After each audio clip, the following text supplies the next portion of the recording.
Modern research operates at a staggering speed. Digital surveys, real-time data collection, and automated platforms harvest vast amounts of information from across the globe in seconds. Complex statistical modeling software then takes over, instantly processing and interpreting this ocean of information to find patterns that humans could never map manually. But at the center of that massive technological operation sits a single participant, handing over sensitive, personal data. The sheer ease of extracting this much information immediately introduces severe vulnerabilities, creating direct risks of privacy violations, data corruption, and human exploitation. Without strict rules governing how these tools are deployed, unchecked technological power directly threatens the autonomy of the people it studies. Morality refers to a set of personal or social standards for right and wrong behavior. It is subjective, flexible, and open to debate. Research ethics, however, are not flexible. They are a rigorous, systematized set of professional rules that actively control exactly how an investigator must behave in the field. These rules are necessary because any study involves competing stakeholders.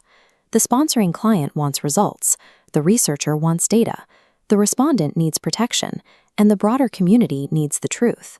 Ethical guidelines function as the operational compass to navigate these conflicting, high-pressure interests. They form the only structural barrier preventing a scientific investigation from collapsing into methodological failure and legal liability. The life cycle of a study begins here, in the acquisition phase. At this stage of the pipeline, the human respondent is the single most vulnerable stakeholder in the equation.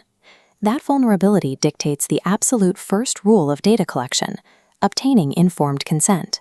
This requires that the participant fully understands the study's exact nature, its true purpose, any potential risks involved, and the specific time commitment required.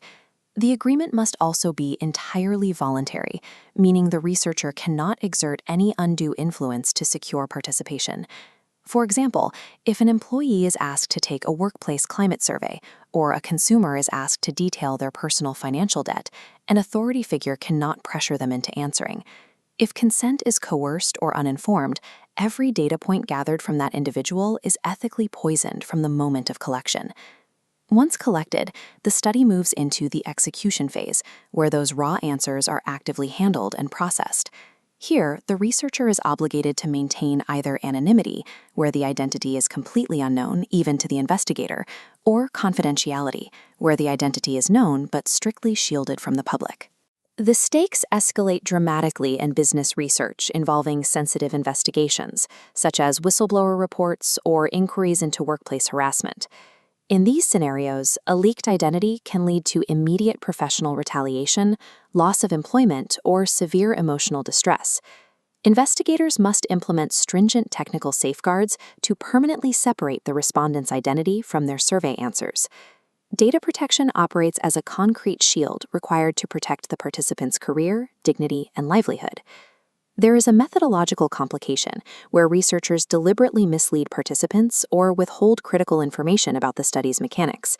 The scientific justification for this deception is to prevent participant bias, ensuring they provide completely authentic behavioral responses rather than answers they think the researcher wants to hear. This approach relies on consequentialism, a theoretical framework arguing that the deceptive action is justified if it results in a greater overall benefit to the research.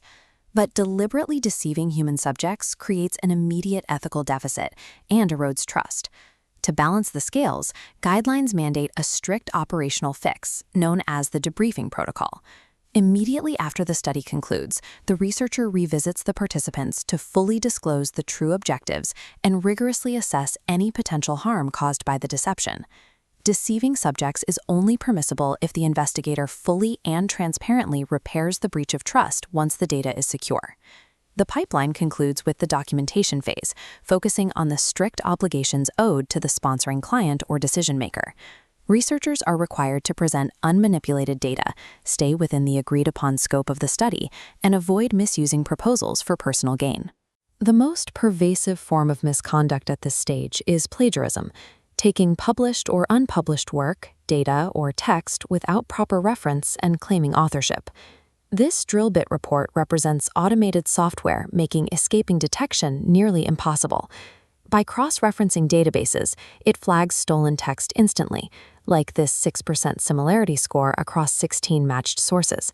This triggers immediate action, from official retractions to severe monetary penalties.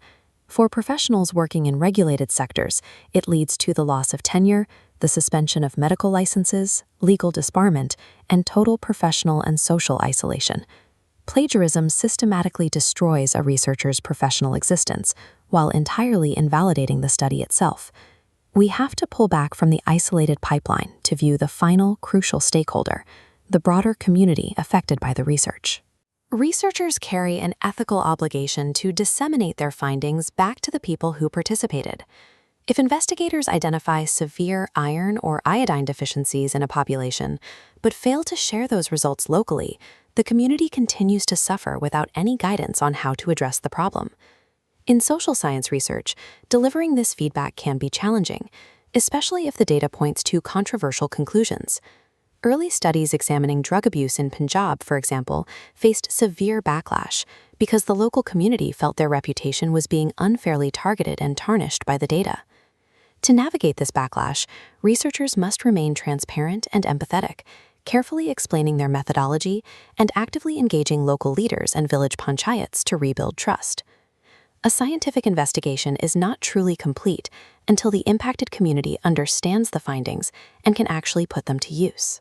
The life cycle of ethical research relies on an unbroken chain of checkpoints: securing voluntary consent, enforcing rigorous confidentiality, producing honest documentation, and providing transparent community feedback. Maintaining this sequence protects the dignity and autonomy of the human respondents who make the research possible. It also guarantees that the sponsoring clients receive untainted, valid, and legally sound data.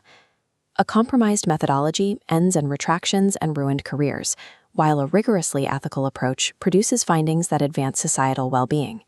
Strict adherence to these protocols is the only mechanism capable of transforming raw data collection into trusted, actionable truth.